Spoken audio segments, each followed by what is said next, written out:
Le ministre Gaston Kossi-Dossoui a présenté les réformes du gouvernement dans le secteur de la production agricole au cours de l'émission sur la réduction de comptes du programme d'action du gouvernement 2021-2026. Pour ce qui est de la territorialisation des terres agricoles, des priorités ont été accordées à certaines filières à haute valeur ajoutée grâce à la mise en place du programme national de développement. Il y a des profils agricoles, il y a des spéculations phares sur lesquelles l'action publique devrait porter prioritairement. Pour quitter la politique unijambiste d'exportation de coton, il faut bien voir les filières à haut potentiel, à haute valeur ajoutée, les filières conventionnelles, les filières spécifiques comme l'élevage, la production de lait, la production d'œufs et de viande. Et pour chacune de ces filières, il a été mis en place un programme national de développement. Et c'est ce programme-là qui a été financé. Et le gouvernement, de 2016 à 2023, disons,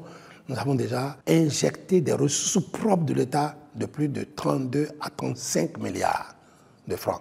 Les agences territoriales de développement agricole ont montré des changements dans leur gestion et leur fonctionnement. Sur les ATDA, le modèle de gestion a changé par rapport au passé. La professionnalisation est devenue une réalité. L'implémentation de projets et programmes spécifiques à chaque zone est une donne auquel tout le monde est tombé d'accord aujourd'hui. Mieux, lorsque vous êtes chef de file d'une filière, vous pouvez maintenant avoir des relations avec les autres pôles de développement qui sont les pôles annexes à ce programme-là. Et vous répondez au niveau national de tout le programme.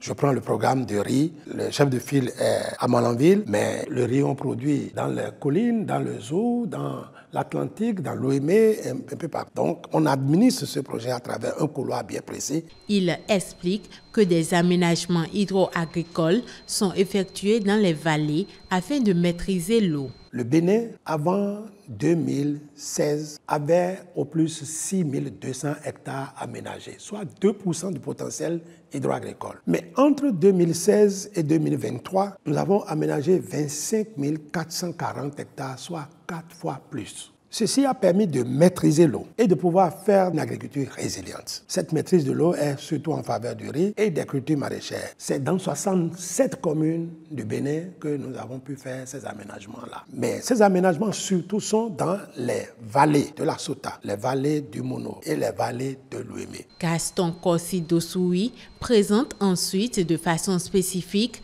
les actions que le projet d'appui à l'investissement agricole Payavo a permis de réaliser.